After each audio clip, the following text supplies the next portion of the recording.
And joining us here at the table now is SMU head coach Tim Jankovich. And looked like you're going to make it easy. You run off a 10-point run, 13-point run to take a 10-point lead, but you kind of had a lot of fight in them in the second half, even missing their best guy. Well, you've been watching enough of us in the last week or so to know that early leads, they don't mean very much, right? But certainly, you know, everybody's been talking about, well, you guys aren't starting very well. Well, now we did. Yeah. Now we started well, which presents a whole other problem because it puts the other team into a little desperation situation. So when you're fighting back, you know, it's kind of hard to hold people off, particularly on their home court and this kind of crowd. You know, this is as good an environment as you're going to find. I thought they played an outstanding game for the most part. They gave us some problems offensively, defensively, but the big story for us is, you know, if you want to know why we lost the momentum, we were in big foul trouble, okay?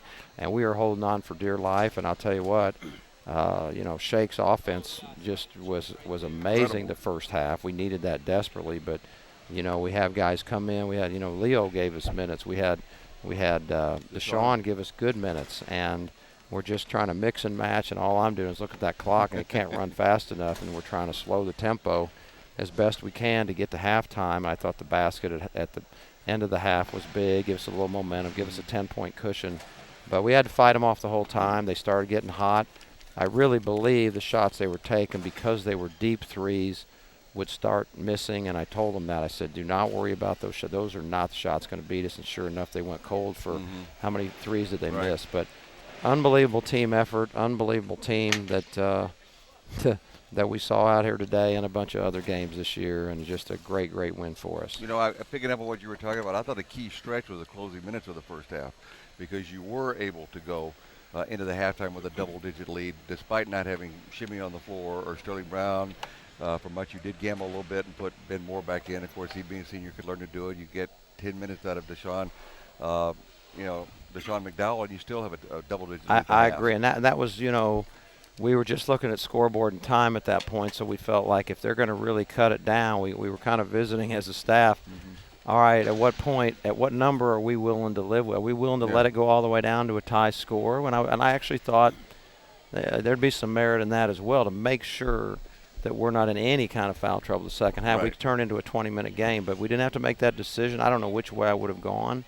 Didn't like watching Ben in there too much with 2 fouls, but, you know, as much size as they had, I just didn't feel like we could go completely small. I wanted to play Jonathan, but then I thought we'd be just too small, you know, and so that's where we were. But man, just that was a hard game, a desperate team, a team on the rise, a team that wins almost every game here, and very proud of this victory. Your guys kept driving at Amita Brima. He had his successes with 4 blocks. But that one that Sterling Brown made late. Pretty good. Crazy looking. Wasn't it? Pretty good. Yeah. Pretty good. That was, but your guys didn't show any reluctance to go right down the lane at times against the big shot blocker. We felt like we needed to do that. We needed to be on the attack. I don't know if you noticed, Sterling Brown has made, I don't know, 1 or 2 big plays down the stretch in his career. A few. Yeah, that might have been the second one, for gosh sakes. or maybe I'm incorrect. He's made a ton. He likes late game. But, you know, guys are fighting. Another one I'm really proud of. They had 10 offensive rebounds the first half. That was the story of the first half. 10 offensive rebounds. We had far less. We held them to 2 offensive rebounds the second half. I hate it when we get out-rebounded even by 1, which we did tonight. But I'll get over that one, given the fact that the score is on our side, and we knew that we were going to get all we could get here, and we sure did. 8-1 on the road in the league. Nothing wrong with that. No, and if I'm not mistaken, we're done. We are done. Yeah. There's no way we can put another blemish of a road game. Well, if you met Connecticut in the tournament here, I guess that becomes a road game. Yeah, huh? it does, doesn't it? Does it? Well, just be sure you win that one. Gosh. How's that? Thanks for bursting my bubble. Well, but as far Thanks as we for bursting the bubble. No, as far as we know, this is our last pure road game of the year. Yes. And that's because Rich reminded me during the broadcast that we played them up here in the conference tournament. That kind of a road win. 2 years ago we beat them for the conference tournament. Absolutely. And 25 wins for 4 straight years. Congratulations, Coach. Thank you very much. Appreciate it. All right, thank you. That's Tim Jankovich after the Mustangs win today, 69-61.